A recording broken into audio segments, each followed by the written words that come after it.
You know, I wonder why VTubers are so popular. And a lot of people say, well, it's because of the character. I mean, in this case, Calliope, she's playing a very buxom anime girl, and that's what makes them so popular. And I have to disagree. I don't think it's that. It's not so simple. If it was so simple, a lot of people would just get virtual avatars and they would make a lot of money. No, I think the reason why the VTubers girl are so popular is because A, they're wholesome, and B, they don't feel like they're a soulless corporation. The fact that they're not PC, the fact that I can watch Amelia Watson getting angry and toxic over her playing video games makes me relate to her. Because I played video games, I got angry when you try to pass a level and it doesn't work, and you sometimes curse, you sometimes take the mouse and bash it on the table, and all of that just makes for a genuine experience. You look at these girls like they're actual human beings, and they're not the soulless drones of some corporation. Even though they are employed by a corporation, they're allowed much more freedom and leeway. Then you get to see professional players who play at esports, and if they just squint their eyes a little bit, they get a fine because apparently that's offensive towards Asians or whatever. And I'm thinking like, dude, this is not how human beings act in the real world. It is so fake, it is so plastic, it's unrealistic. Why would I want that garbage? Give me some emotion, give me something that I can see in my day-to-day life. And this is what happens with the anime girls. Now, recently, Calliope actually stood up, sort of, I mean, we're going to see if it's true or not, but apparently she stood up against censorship. And this is something that was done to her, and I, as a person who also live stream, can tell you just how upsetting it is when it happens. And what I mean by this is someone gives you a big super chat, usually a red super chat, so $50 or up, and in that super chat, they ask you to do something which you may not agree. So, for example, you can get a $50 super chat and someone can ask you, hey, play this copyright song for me. And if you play the copyright song, well, it's going to get your stream struck down. And if you don't play the copyright song, you feel really bad because the person actually invested a lot of money into that super chat. So, please don't do that, obviously, which is what Calliope is also asking people. Like, talk to the streamer beforehand if you want to give like $200 to someone in order to ask them to do something. Like, make sure that they're willing to do it, because otherwise it feels like pressure. And they might not do it, and you might lose money, right? It's your cash at the end of the day, but I will play this whole segment that This Week is Stupid because it's very interesting. So, you have a person giving $205 to Calliope, and what they're saying is, Hiya, I'm a pretty new viewer, and I have a bit of feedback. I checked out some of your older videos and found something I want to address. Speaking as a Jewish person, so like this to me is the most annoying American concept. Like, speaking as a Jewish person, like what? So you speak on behalf of all the Jewish people now? Is that it? It's like, okay, let me get on my little table here that I created myself and put myself in a position of power. So if you disagree with me, you're not disagreeing with me as a person. You're disagreeing with the collective. The entire collective is backing me, and the wrath of the collective shall descend upon you. Like, speak like a human being, alright? I don't care. Like, if your idea can't survive unless it's backed up by the collective, then it's a dumb idea, alright? You need force to push your idea, is what you're saying. So anyway, I checked out some of your older videos and I found something I want to address. Speaking on behalf of the collective, I wasn't a big fan on the Shekels joke from your Hollow Knight stream. So, the collective is backing me, but I will speak on my behalf. And if you disagree with me, you disagree with the collective. I apologize for bringing up something from such an old stream, but this really didn't sit right with me. Jokes like that play into propagate harmful stereotypes as well as to help normalize attitudes based in genuine hatefulness. Okay, do you know what you're doing right now? You're normalizing thought policing. Like, I remember when I was in school, thought policing was considered to be a disgusting thing to do to other people because A, it's not working, and B, it creates a culture of terror.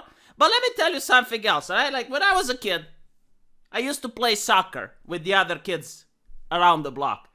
And there were a lot of banter going on. We would trash talk, we would use insults. It was all in good fun. But there was this kid. My God, did I hate this kid.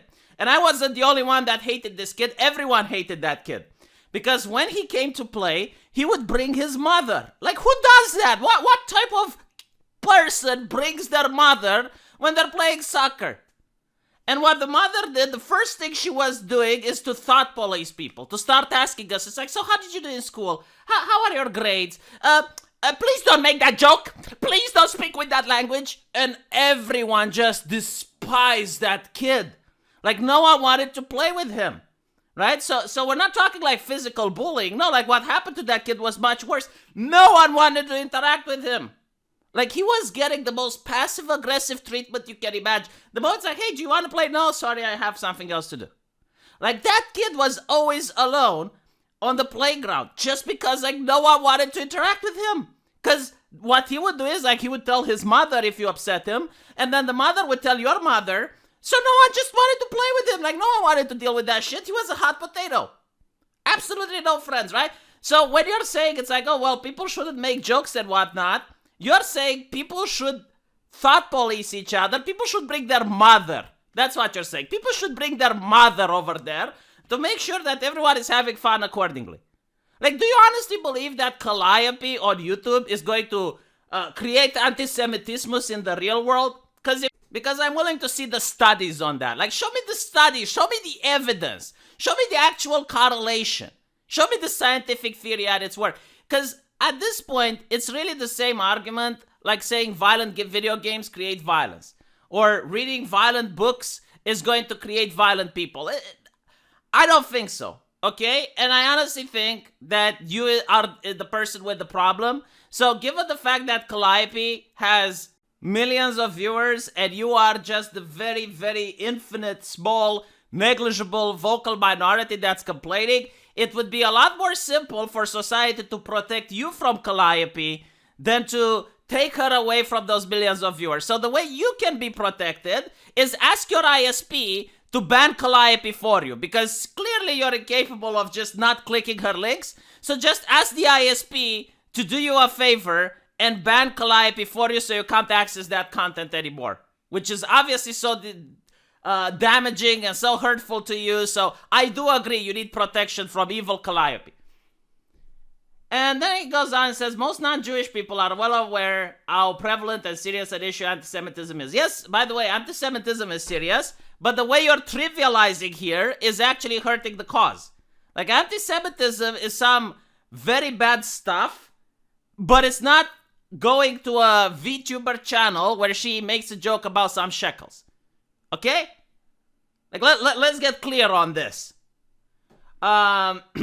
So anyway, apparently he's really hurt. Totally get that you are almost certainly unaware. Blah, blah, blah, blah, blah. He loves the content and happy Hanukkah and right. Luckily, she didn't seem to have listened to him. And she said that she's willing to give him a refund. And if he has complaints, he should write an email to her manager so that the company is aware of it, and then she will be informed by the company and whatnot. So she's hitting him with bureaucracy. Good. Hit him with bureaucracy. These people deserve bureaucracy. Honest to God, it's so tiresome to keep pretending in 2021 that jokes are harmful. I am sick and tired of pretending. These people think that South Park is going to bring on the fourth Reich, because if you are upset what Calliope did, how are you going to tackle South Park? How are you going to do that? Are you going to write to Comic Central to censor South Park? Like, maybe you will. But, you know, like, for these people, a world of mutes where everyone can't speak, where everyone can't communicate, is a world that they love. Like, this is the utopia, a place where everyone is quiet. We can't risk having people say something because they might say a joke, it might be harmful, and it might be, and might. That is their ideology. They don't ever show like, look, it's proven. No, it might. Okay, so if it might, then everyone should be quiet. You know, in fact, everyone should be in a super maximum security prison. Because if you're free, you might speak. If you might speak, you might make a joke. If you might make a joke, it might be offensive. If it might be offensive, some people might think the joke is real and they might actually do it, which might actually lead to violence. So there you have it. Might.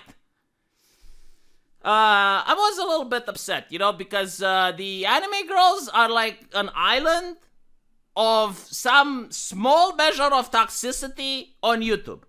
And toxicity is fun. I'm sorry to say this, but it is fun to see Amelia Watson bashing her keyboard when she gets camped out Counter-Strike.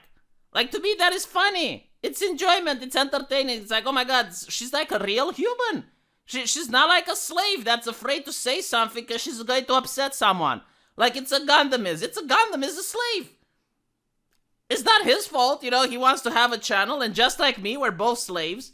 We have to say the correct things. We have to pander to the correct audience, because otherwise, YouTube community guideline strikes. But you have these girls, which are wholesome, and they're singing, and they're drawing, and they're playing video games, and they're cracking a couple of jokes here and there, and sometimes they shade the word shekels.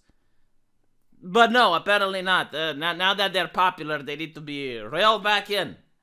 Let me know what you guys think, and I'll see you in the comment section. Take care.